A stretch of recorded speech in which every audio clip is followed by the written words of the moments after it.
Welcome, everybody, to another edition of the DFO DFS show for Tuesday, May the 18th. Hope everyone's having a good Tuesday.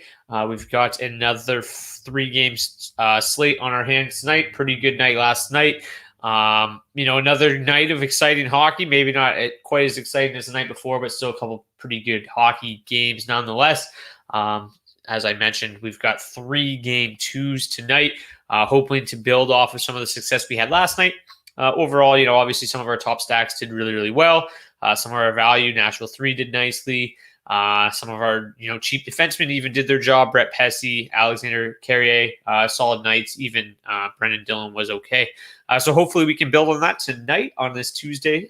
But as always, we'll start with the goaltenders. Obviously, some of this information a little bit more difficult to come by during the postseason. Coaches like to keep it a little bit tighter to the vest in the playoffs, but we work with what we've got. With Casey DeSmith still out for the Pittsburgh Penguins, it would make sense that Tristan Jarry starts game 2 for them. Ilya Sorokin was in the starters crease this morning. Semyon Varlamov is technically going to be available, according to Barry Trotz, although he did not confirm whether or not it would be Varlamov or Sorokin. All he did was say that there will be a Russian in between the pipes tonight. So thanks so much for that, Barry. But yeah, Sorokin had a net to himself this morning, all signs pointing towards him being in the cage. The Panthers will switch things up after Sergei Bobrovsky gave up 5 goals on 40 shots in game 1. They will go with Chris Driedger, who is actually, it is his birthday today. I doubt that factored into the decision. He's just been really, really good his first 2 years in Florida. So after a loss, really going up against a good team, they got no room for error here. So just going to switch things up. Hopefully Driedger can continue to play well for them. And then Andrei Vasilevsky, no surprise, back in net. He should start every single game for the Lightning throughout the duration of the playoffs. And then in the last game of the evening, we've got the Golden Knights against the Minnesota Wild. Marc-Andre Fleury is expected to start for the Golden Knights after a solid first game in the postseason. I would imagine, obviously a 42 save shutout from Cam Talbot. Talbot should be back in net for them, although unconfirmed. But realistically, they probably don't have to tell us that it's going to be Talbot. It's going to be Talbot. So yeah, that is the goaltenders for tonight's slate.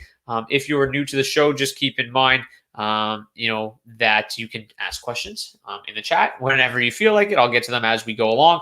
And then the implied totals, I never know which way to point, are in the top right-hand corner for all 3 games. So we'll start with Pittsburgh and the Islanders, as we see an implied total of 3 goals for the Penguins, 2.6 for the Islanders. These are the live totals right before I come on air. So obviously, Vegas expecting a bounce-back performance from the Pittsburgh Penguins. And yeah, their top-line grades are the best option in this game. The Islanders' top line is second best. Islanders' second line looks solid as well. The depth pieces for both teams, not so much, at least in the grand scheme of this entire slate. In terms of the matchups from game 1, the Penguins elected to go with their fourth line head-to-head with Matt Barzal for the majority of the time. 44% of their ice time. So they saw a lot of ice time against Matt Barzal, but so did the second line as well. The Jeff Carter, Jared McCann line saw their fair share of Matt Barzal as well. So that's kind of the hard match there. Not one specific line, but it's looking like it's going to be those two going up head-to-head with Barzal, which leaves the Sidney Crosby line to take care of John Gabriel Pajot line for the majority of the time. They will obviously see their fair share of Brock Nelson and Casey Cizikas as well. And then obviously Pittsburgh too going to see a little bit of the Brock Nelson line as well. As for the third line, obviously they had a pretty solid showing. Their minutes were way down in that game. They saw primarily the fourth line, but they probably aren't going to play enough to be a consistent factor in this series, as we can see here. They only saw about 19% of the Penguins' 5v5 ice time in game 1. Obviously, a huge boost to that fourth line as they go head-to-head with the Barzal line. So they're going to continue to eat up a lot of that bottom 6 usage, at least when they are the home team going up head-to-head with the Islanders' top line. But we'll start at the top here, obviously, with Penguins 1. So as I mentioned, Penguins 1, going to see the majority of that Pajot line, but just kind of avoid the Barzal line more than anything. See a mixture of the bottom 9 for the Islanders. All in all, not really that surprising. The Islanders are a pretty good defensive team. Going up primarily against that Pajot line, it is, right now, that looks like their best defensive line on paper, but just slightly above average defensively. So the Islanders are a steady defensive team, but they're not overwhelming. They're especially if Sorokin starts. He was steady in game one, but the Penguins should be able to generate their fair amount of chances again in this game, in this matchup. So I am going to pull up, I think this is a useful tool to kind of just take a look at the game one stats as we get into game twos, game threes, game four, and as the series progress. I will start to put together some series reports to find out really which lines are clicking in the series. But as you can see in game one, the Sidney Crosby line did a pretty nice job in their matchup, as did the Jeff Carter line. The fourth line and third line, not so much. So I think that's probably a pretty common theme here. But what we did see as well is that the Jean-Gabriel Pageau line did a terrific job. Obviously, they scored a couple goals for the Islanders, but they obviously were doing a lot of that damage when they were not going up against Sidney Crosby. So as we can see here, they did see quite a bit of ice time against Sidney Crosby and did a lot of damage there. So Sidney Crosby was doing most of his damage, I should say, against everybody except for Jean-Gabriel Pageau. So it'll be interesting to see if that continues as we progress in this series. But overall, it does look like a matchup that Sidney Crosby's line can win. It's not a terrible matchup. That Pageau line, obviously a 51.1 Corsi 4, but the Penguins top line, they looked really good in that game. At times they looked, just overwhelmingly dominant. And they can have, be a line that can really just take over a game at any minute. Overall, 28 scoring chances, 4 per 60, 11 high danger. They look like they're in a pretty good spot. It doesn't really, like, when you're going up against the Islanders, there's not really a matchup that you chase. There's not really a matchup you avoid. They're all just pretty good defensively. The Carter McCann line continues to play pretty well. They had another solid game in game one. Overall, their offensive numbers don't jump off the page, though. So I have a little bit more of a difficult time going to them. I think that, obviously a lot of my attention is going to go towards this Tampa Florida game. I don't really think that this Pittsburgh Islanders series is going to be overly high scoring, but I think that, they're a decent pivot spot, Pittsburgh too. In the grand scheme of things, I think that, Pittsburgh 2 is probably going to be a better pivot spot off of Pittsburgh 1 than, say, Florida 2 will be off of Florida 1. Probably a better pivot than Tampa 2 will be off of Tampa 1. We go on and on. So they look like they're probably one of the better pivots in this game if you don't want to play the high-owned top line of the Penguins. So they look solid. I do like them a little bit. Jared McCann seemingly going to be back on that top power play unit. For whatever it's worth, Evgeny Malkin is a game-time decision. It's pretty unclear whether or not he's going to play. I'm leaning more towards that he's not going to. So if that's the case with Jared McCann on the top power play unit, he obviously receives a boost. So they look like probably one of the more interesting second lines to target. And then I think a lot of people are probably going to go right back to Islanders 3 tonight. I'm not totally in love with it. Obviously they did a pretty nice job against the Crosby line, which isn't all that great defensively. They're going to see a little bit of the fourth line of the Penguins, a little bit of the second line as well. Overall, those two lines are pretty good defensively. So I'm probably not going to chase the Islanders' third line tonight. I think, Palmieri didn't do much in the regular season. Pageau seems to turn it on in the playoffs. And that's all fine and dandy. But, I think they're going to see a pretty high ownership tonight, especially when you factor in Palmieri is just 3,100, Pageau just 3,600. They're going to be one of the higher owned duos probably on this entire slate. So I think I'm probably going to avoid it. I'll probably have them in a few lineups if you're building multiple. But I think I'm probably going to avoid that because overall the numbers have not been all that great. So I'd rather, use this much larger sample size than, our one game from the other night. And realistically, of those goals, both pretty stoppable from Palmieri and if Chari makes a couple of easy stops, then we're talking about a totally different game. So I have a lot more interest in the top 6 of the Islanders, which will come at much lower ownership. Overall, I'm not in love with the top line. Barzal and Eberle just don't seem completely right now. And then the matchup is terrible for them going up head-to-head with that fourth line most of the night. I have a little bit more interest. I'm probably going to key in on the Islanders' second line more than anything. The second line matchup's not great, but the Crosby matchup's not too bad. So I think that they will probably fall in as the lowest owned Islanders on the slate as well, which makes me even more interested in them. Obviously people are going to pay down for Pajot and Palmieri, and then or pay up for Barzell more than anything. Or more than likely, I should say. So I think the Islanders too are in a really nice spot tonight. The matchup wise, they look like they've probably got the best matchup of the bunch. Offensively, they're one of the better offensive lines of the bunch, and then obviously, the ownership factored into it. They look pretty solid tonight. So Beauvillier still in the top power play unit. Brock Nelson, had some success in game one. So I think I'd rather go with them as opposed to these other two lines more than anything. But do you see the Islanders having many shots as they did in game one? Could be a lot of value with them if they do.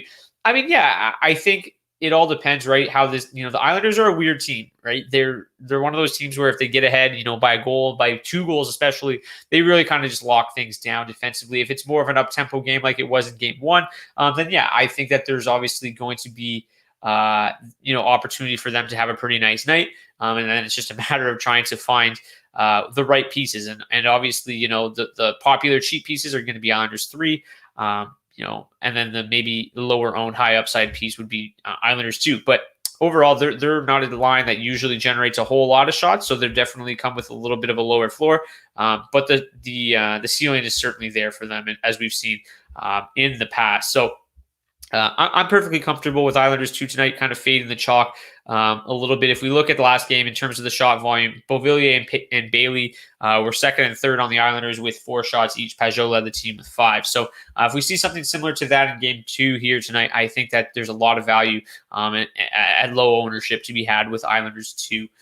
So that is that. I will take a look now quickly at the power play report. The Penguins grade out as the best power play advantage on the entire slate tonight. They have the second best rated power play going up against the second worst ranked penalty kill on this slate. So the Penguins, again, that top line obviously looks really good at 5v5. Also, fully correlates in the power play. And then if you want to include somebody like Jared McCann in that, that's completely, fine. If you want to just one-off McCann and build elsewhere, that's fine too. But yeah, the Penguins look pretty solid on the power play. I think overall, we'll get into this a little bit in the next game. Like this Tampa power play is obviously much better with Kucherov. I probably should have went back and grabbed last year's numbers, but I didn't want to change things up too much from what they've had this year. But with Kucherov in there, obviously a much better power play than they have been, throughout the course of this whole season. But so maybe this is the third best power play on the slate or whatever. You know what I'm saying? Matheson, good value on D if Dumoulin is out. Yeah, for sure. But I think Dumoulin will play. To be honest with you, he missed the skate, he missed practice today, but he was on the ice this morning for an optional skate. I think he's just a little bit dinged up. They wanted to probably give him a night off, so I think that Dumoulin will probably play. At 4,000, he's a bit of a risky option, doesn't provide much offensively. But if he doesn't play, then yeah, obviously Matheson, CC will see more minutes. I would expect Matheson to probably eat up the majority of those minutes. But even at 3,100 with Dumoulin in the lineup, I think Matheson is an okay punt option. Obviously didn't do a whole lot in game one, but the one number that sticks out is obviously he played 25 and a half minutes in that game. So the usage will definitely be there even if Dumoulin plays. So yeah, I think Matheson is still a pretty fine option. All right, here, moving on to the second game of the night. We've got Florida against Tampa. So the one thing that changes big time in this game is Sam Bennett, obviously, if you aren't aware, suspended for tonight's game, was served with a 1-game suspension for boarding Blake Coleman. So obviously this has a ripple effect on the entire lineup. Alexander Wenberg moves up into Bennett's spot. Noel Acciari moves up into the spot previously filled by Wenberg. And then Juho Lammikko moves into the lineup on the 4th line. A little bit surprised that they broke up Acciari, Lomberg, and Marchment. They were pretty effective in that game. A really effective 4th line option, but obviously they need somebody who can center that 3rd line, and they feel that that's Acciari. So they're probably just trying to survive in this game. It's a really big loss for them. Obviously Bennett provided them with a much more potent second line than they'd seen all season. He's just been an absolute force for them, and then obviously coming off a really good game one. But overall, Florida 1 grades out extremely well in this game. Tampa 1 looks pretty solid. Tampa 2 looks pretty decent, but then Florida 2 now grades out below average while taking out Bennett. So if you've been with me throughout the course of the entire season, you know that Florida 2 is usually a line that I didn't play because you were basically banking on them to have power play production. But then once Bennett came aboard, it completely changed. They were dynamic offensively at 5v5. They were really, really good. Huberdeau was getting it done at 5v5. Bennett was outstanding, and I started to target them. But now with Wenberg back in and Bennett out, they really aren't somebody that I'm going to be targeting tonight. We'll just take a look here at their stats overall. Without Bennett, 1.9 expected goals for, 23.3 scoring chances for, 7.8 high danger for. Just really, pretty much just pedestrian offensive numbers, below average overall. If we take a look at the offensive score, they grade out near almost the bottom in terms of offensive score with Wenberg replacing Bennett. So it's going to be very difficult. I think that, it might be a really good spot to fade them. I'm not saying that line as a whole will see a lot of ownership, but Huberdeau will probably carry a decent amount of ownership. And it looks like a pretty decent fade spot, unless obviously he gets it done, on the power play or, gets lucky on one of these pretty boring shifts at 5v5. But overall, I think it's a pretty decent spot to fade. People might go to them just expecting them to continue success without Bennett. And that'll bring down Florida 1's ownership. But Florida 1 really looks like the line that we're going to want to target in this one. But let's break down the matchups here. So Florida 1 will go up against that Braden Point line and the Yanni Gourde line almost exclusively. That second line will see Yanni Gourde and Steven Stamkos line for the majority of the night. Florida 3 will handle some Stamkos and the fourth line. And then the fourth line will kind of just pick up the scraps from everybody else. So we'll start with Florida 1. So obviously going up head-to-head with the Braden Point line, Kucherov line, not great. That matchup is going to be tough for them. That line's really, really good offensively as well. But if you look at it, both lines are pretty similar offensively or overall. But you'd honestly probably have to give the edge to Florida 1. So yeah, I think that Florida 1, obviously they look pretty solid in game 1. I'd expect them to look pretty solid here in game 2 as well. Overall, if I pull up their stats from game 1, they didn't play a ton, but they, in 6 minutes or 7 minutes fully together, they had a 60% Corsi for. They bumped Marchment up for Duclair briefly. They saw an 80% Corsi for. So that line overall had plenty of success in game 1. I'd expect that to roll over into game 2. Obviously, when they're not facing the point line, they're going to be going head-to-head with that Yanni Gourde line, which is, been well documented how good they are. But they're not quite as good without Barclay Goodrow. So that matchup eases a little bit for them. So Florida 1 definitely looks outstanding, like an outstanding option tonight. And I will definitely be owning them in many lineups and pretty much nobody else from this Florida team. I mentioned it's, maybe not a bad idea to fade Huberdeau tonight, but if you want to, try to get different, because obviously getting different is one thing that's a little bit more difficult to do in a 3-game slate, maybe including Huberdeau in with a Barkov stack, will help differentiate you a little bit. But overall, Florida 2 is not a line that I'm targeting very much in this game, just because the matchup is, or the numbers just are, do not support playing them tonight. So now if we flip over, take a look at the Tampa side of things, obviously the point line going to see quite a bit of Barkov tonight, but they are going to see about 23%, quarter of their ice time against that Florida 2 line, which obviously is not very good defensively. They're not terrible, but overall not great. Giving up 10 high danger chances is pretty high. So they're not terrible, but they're not great. I think that, they'll be able to have plenty of success. And then obviously on the power play is where they really got it done in game 1.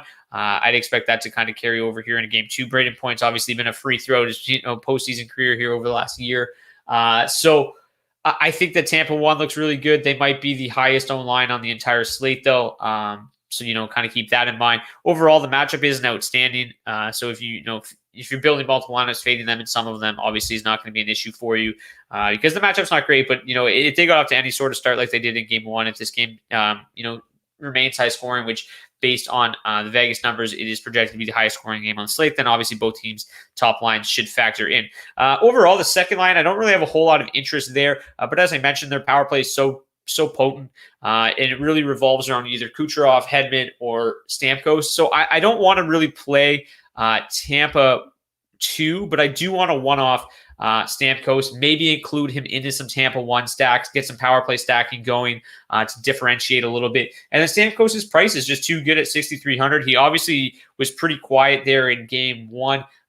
But he's Steven Stamkos. He's obviously going to factor in on that power play. Kucherov will find him. Hedman will find him. So at 6,300, I want to take advantage of that salary. Hopefully he can get on the board tonight. My main concern is that with the third line going head-to-head with Barkov a lot, their usage was massive in game 1. The Cirelli, Killorn, Stamkos line didn't see a whole lot of ice time. They were kind of third in the pecking order. So that's what's kind of holding me off from full stacking them overall. That and the fact that they're really not all that good offensively. So Stamkos as a one-off looks like the best option if you want to play Tampa 2. The third line, obviously, without Barclay Goodrow, not quite as good. And then overall, their matchup isn't great going up against Barkov most of the night. We'll see a little bit of that second line, but their numbers not quite as good without Barclay Goodrow. So I'll probably just avoid them tonight. So, I don't think that there's really that many opportunities to get off of the chalk in this game. Both teams are really heavy up top. The depth doesn't provide the same amount of scoring as some of these other teams do. So, it's going to be really hard to rely on that third line to get a whole lot going offensively from either side. Maybe if you want to throw in a Frank Vetrano or Patrick Hornquist into some power plays, Patrick Hornquist into a power play stack or Frank Vetrano as a one-off, those would be ways to kind of get off of the chalk. But, mostly I think that this is one where you're going to have to just kind of eat the chalk and get different elsewhere because, these teams, a lot of their offense is concentrated up top. So that's kind of the way I'm going to go in this slate. It is just kind of eat the chalk in the highest scoring game and then get different in these other two games. And I think that's probably a pretty decent option. I hope you guys agree. In terms of the power play, as I mentioned, take it with a grain of salt here from the Lightning. This is without Kucherov, so it doesn't really. But overall, I think the one takeaway is if you just avoid or ignore the Tampa Bay power play numbers, the one takeaway here is that the Panthers have the worst penalty kill on the slate. So they give up plenty of shots on goal. They by far and away the highest expected goals against on the power or on the penalty kill. So taking that into consideration is probably more important than focusing on Tampa Bay's power play numbers. That Tampa Bay power play should continue to have plenty of success tonight. So I do like them quite a bit. On the flip side, the Lightning have by far the best penalty kill on the entire slate. So it's really difficult to envision the Panthers having much success on the power play, which is another reason to kind of fade Huberdeau tonight, in my opinion, especially if he's going to see some decent ownership after a really, really strong, really impressive game number 1. All right, game 3. Gold Knights come in with the highest implied total on the entire slate at 3.1. Maybe a little bit surprising considering they were shut out in game 1. But obviously through 41 shots on net, there's got to be some room for them to improve on those numbers here in game 2. Hopefully they'll be able to find the back of the net. But I mean, if you've watched the Vegas Golden Knights in playoff hockey before, this is kind of a situation that's reared its ugly head before for them. So, concern has got to be already growing after just one game, but they could definitely silence some doubters here tonight with a big game. But overall, Minnesota 2 looks really, really good in this game. We'll get to their numbers here in a second. The rest of this game grades out pretty poorly, but there's definitely opportunity to play both Vegas's top 2 lines. The rest of their lineup, maybe not so much, but the top 2 lines look pretty good. As I mentioned, Max Pacioretty, game time decision, as well. So it doesn't look like Patches is going to play. He was not on the ice this morning, but something to keep in mind. Maybe if you're building multiple lineups, build one with Pacioretty and just hope he plays, and then you'll have him at like 5% ownership. But overall, so last game, Tomáš Nosek returned to the lineup. He plugged that Pacioretty hole originally, and then about midway, maybe a little bit less than midway through the game, Alex Tuch moved up into that spot. So they didn't run line rushes this morning. I'm projecting Tuch to be up there with Stevenson and Stone. Based on last game, it could definitely change. You could see Janmark back up there. I'm not sure. But, I mean, all in all, I think it would make sense to have Tuch up there. He's probably your best goal scorer of the 3. You're going to need goals from your top line. You're just going to need goals, period. So look for Tuch, Stevenson, and Stone to be the top line. Marchessault, Carlson, and Smith grade out much better than they do at, obviously a really talented second line. Grant Burns says, Vegas 2 redemption tonight. Yeah, I think so. I really like them tonight. We'll get into that here right now. So both the top line and the second line are going to see their fair share of real Kaprizov tonight. In an effort to shut down, obviously, the most dynamic line that the Minnesota Wild have.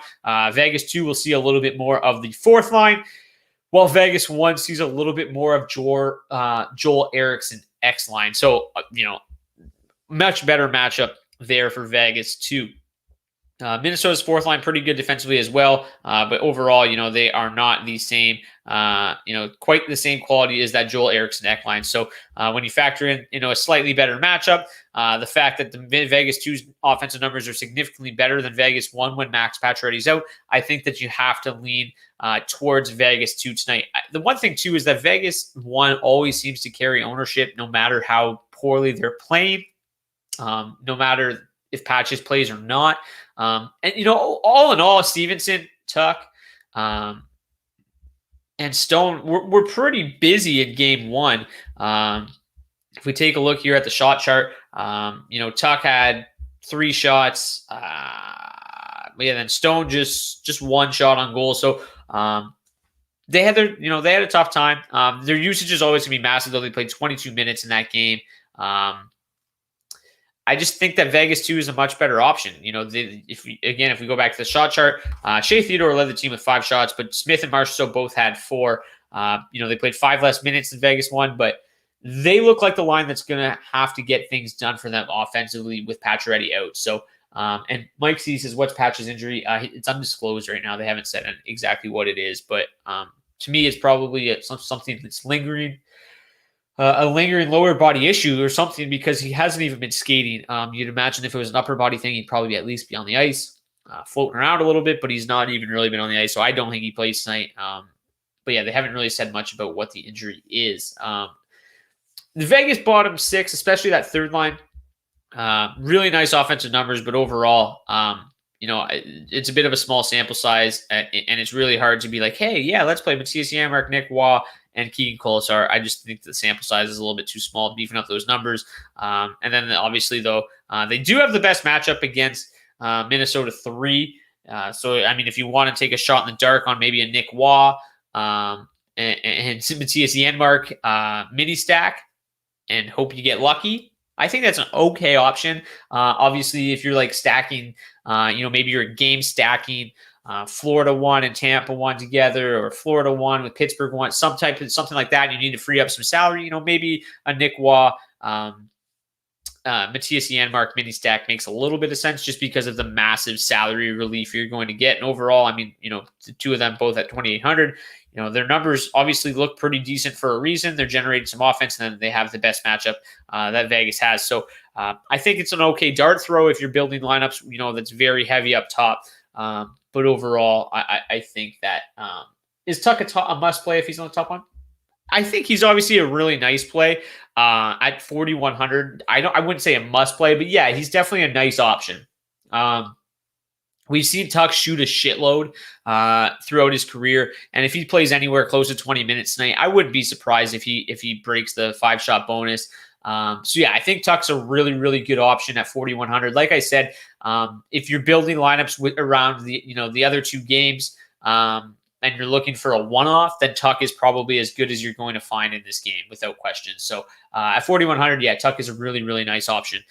Overall, I don't love stacking that line as a whole. 4,700 for Stevenson, 6,600 for Stone. I just don't know if the ceiling there is there offensively, but for Tuch, it is at 4,100. That's a really good price. So I'm probably not going to stack Vegas 1 too much, but I'll definitely have a lot of Tuch one-off this evening. As I mentioned, though, Minnesota 2 grades out far and away the best line in this game. They are going to see a lot of that top line. They're going to see quite a bit of the Karlsson line as well. Overall, both those lines are pretty, not great defensively. The top line is slightly below average without Pacioretty. And then that Karlsson, Marchessault Smith line, they're really good offensively, but like they play a very kind of up-tempo game. They normally can, control puck possession, but when they're in their own end, they tend to give up their fair share of chances, as you can see here, 25 scoring chances, 10 high danger. So, they're not too bad of a matchup. And then obviously Minnesota 2, since they moved up, Ryan Hartman has been really, really good. 3.3 expected goals for per 60 is outstanding, 27 scoring chances, 14 high danger. Really, really good numbers. The Minnesota Wild finally have like an offensive line that they can rely on. And obviously Kaprizov's been a freak all year. But Hartman looked really, really good in game one. I will not hesitate to go back to Ryan Hartman, go back to Minnesota 2 in this game. And then the full stack, I mean, Hartman just 3,300, Zuccarello just 4,500, Kaprizov 6,700. So 14,500 to full stack them. Very reasonable. You get some power play. What's going on here? You get some power play exposure, obviously, from Kaprizov and Zuccarello. Why can I not find the Wild? Let me just go to the power play units now.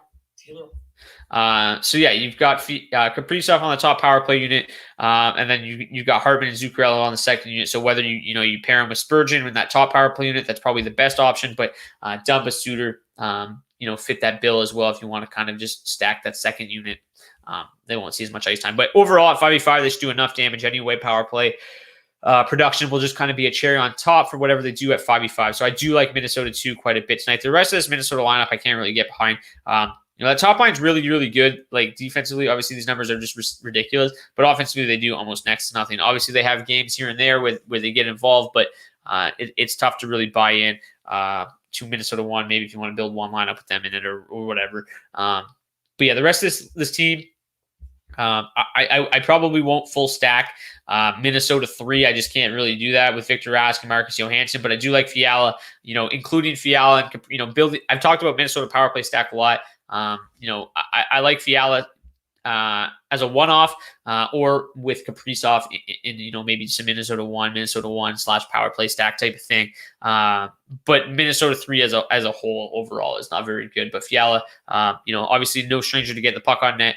And at 6,000, the price is pretty decent. So I like him as a one-off, but that's as far as I would go. Zook, Killorn, or Palat? Oh, excuse me. Palat would be my pick of the bunch for sure. Hartman should have had a Hattie in game 1. Yeah, he just couldn't find it. And then hopefully he can continue to play well tonight because I think he'll be pretty popular. But he should be. So yeah, Hartman at 3,300, ridiculous one-off too. But yeah, so overall, Florida 1 looks by far and away the best line stack in this game, in this slate. But Minnesota 2, Tampa 1, Pittsburgh 1, all look really, really good. If you drop down a little bit further, New York 1, Tampa 2, I don't love them, but I like Stamkos a lot. And then New York 2, as I mentioned, looks pretty solid as well. The rest of those lines grade out below average.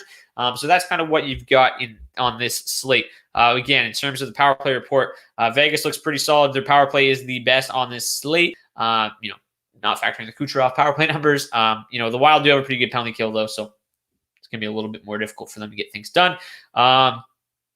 The Wild power play is not great, but nor is the Vegas penalty kill. I mean, it's solid without question, right around average on this slate.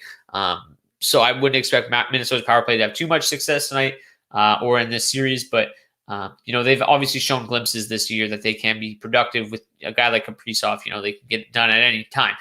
So that's that. In terms of the goaltenders, it gets a little weird with just a 3-game slate, but Driedger and Vasilevsky. Oh my gosh. Excuse me. Grayed out. I got to chug this beer maybe. Grayed out is the top 2 goaltenders on the slate. That'll wake me up. Driedger at 7,700. Probably, I don't know. I don't really know what to say about this game. This game is so hard to predict. I think that Tampa wins game 2 as well. I think it will be a little bit tighter checking, like lower scoring. Without Bennett, I don't know how much secondary scoring they're going to have behind that Barkov line.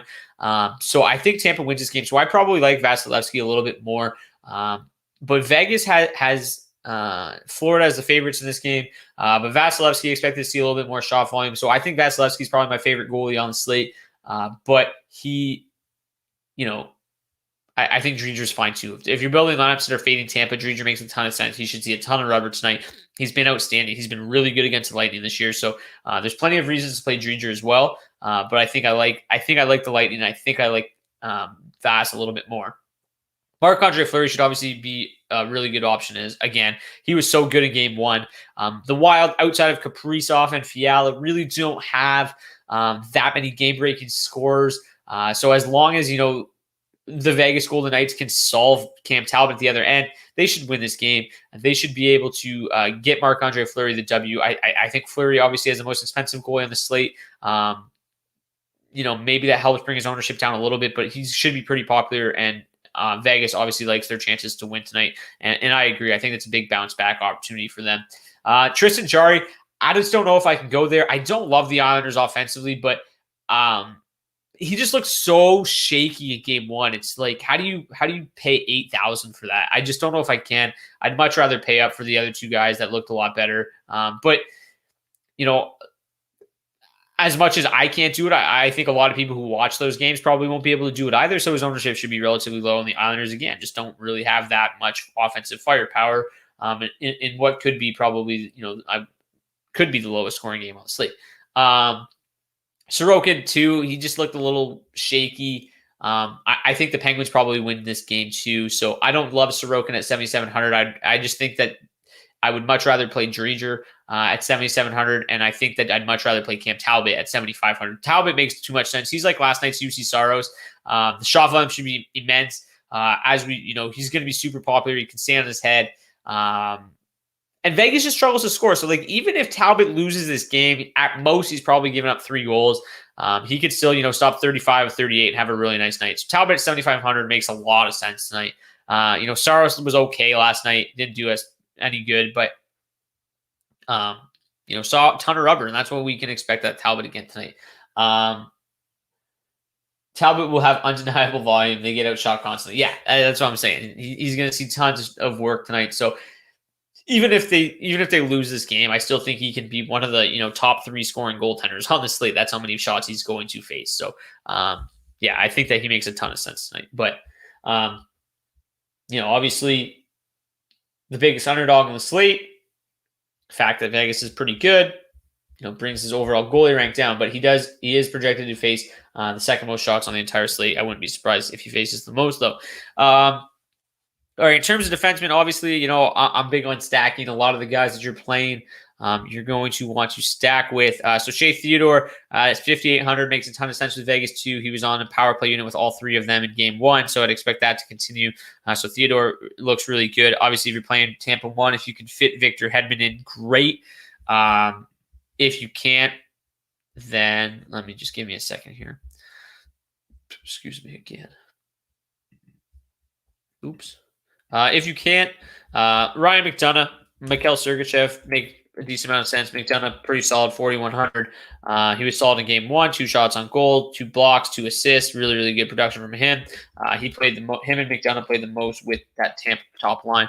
Sergachev, 4,600, 3 shots, 3 blocks in game 1. So both of them are pretty solid if you can't afford Victor Hedman.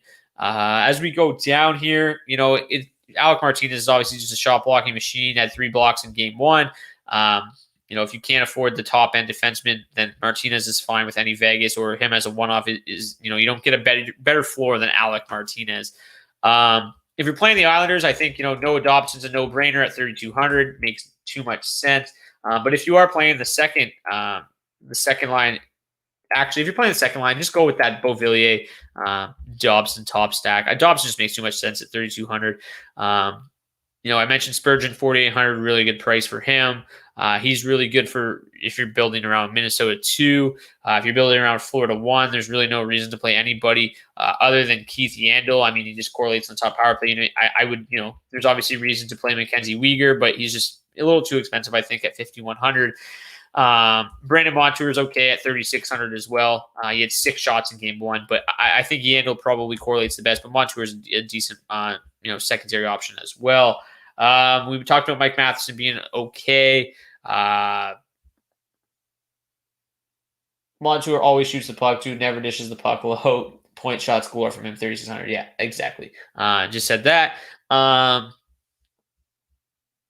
Who needs the playoffs when you have Flames versus Canucks? Oh my God. I can't even believe that game's even happening. I saw the players left warm-ups 5 minutes early today because they just don't give a shit. And I don't blame them. It's ridiculous. Yeah, there's not a whole lot at the very bottom tonight. You could get away probably with a Zach Whitecloud just because he blocks a ton of shots. Just doesn't play quite enough. Brady McNabb, 2,800 is fine too. He had 3 shots, 10 hits, 2 blocks in game 1. Plays about 20 minutes tonight, so he's an okay option if you got to go a little bit lower. But overall, at the very bottom, there's very little to go off of tonight. But pricing's pretty soft tonight, I think. Like outside of a couple lines, you know, there's some fairly cheap forwards that can help you build. You might not have to super punt defensemen. Guys like Dobson at 3,200 is solid. We just mentioned Montour at 3,600. I'll get a phone call.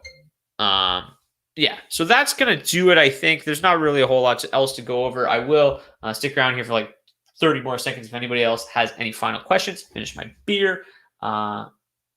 Yeah, I never imagined getting Hedman for 6,100. Yeah, it's crazy. Especially with Kucherov back in the lineup. It just seems to change everything for them. That power play is just so much better with Kucherov in. Hedman at 6,100 is ridiculous. He had 3 assists in game 1. He'll be pretty popular. But yeah, at 6,100, he's just a ridiculous value tonight. Theodore, yeah, that's what I'm saying. 5,800 for Theodore. The pricing does seem a little bit soft tonight, so it shouldn't be too hard to build lineups on a 3-game slate. But yeah, that's going to do it for today's DFO DFS show. As I mentioned yesterday, would it be a good idea to take advantage of those prices? Yeah, if you can fit it, obviously. It's going to be a little bit difficult to play both of them together and stack up front. But you can, maybe leave guys like a Palat out, play point, Hedman, Kucherov, and then Vegas 2 with Theodore, and then you might have to get really punty with the bottom of your lineup. But yeah, I think it obviously is wise to take advantage of those prices. I mean, I would much rather play Victor Hedman and Shea Theodore than, say, Mackenzie Weegar at 5,100, Martinez even at 5,400, Sergachev at 46. I still like Sergachev, but it's not that much more to play Theodore or Hedman. So yeah, I think you should take advantage of them, and I'm sure a lot of people will. Aho and Svechnikov on the top line next time out. Yeah, I'd imagine so. I mean, I said it yesterday. It makes no sense why they would do that. They're much better defensive line when Warren Fogel's on that third line. And then immediately you saw it. Svechnikov let Forsberg get loose. Forsberg scores. Svechnikov's on the top line right after. I don't know why they would, if your idea is to match Jordan Staal up against the other team's top line, why is Svechnikov out there? Put Fogel out there and load up your top line. Made no sense to begin with, but I'm not going to argue with Rod Brind'Amour because he beat the shit out of me. So, but yeah, I'd imagine that they'll probably be together. But we'll have all that information tomorrow. Speaking of tomorrow, same time, same place. See you guys back here 4 p.m. Eastern tomorrow for another dose of playoff DFS hockey. Good luck tonight. Hopefully you guys return with more money in your bankroll tomorrow than you have tonight. And we'll see you guys back here tomorrow. Smash that like button, please.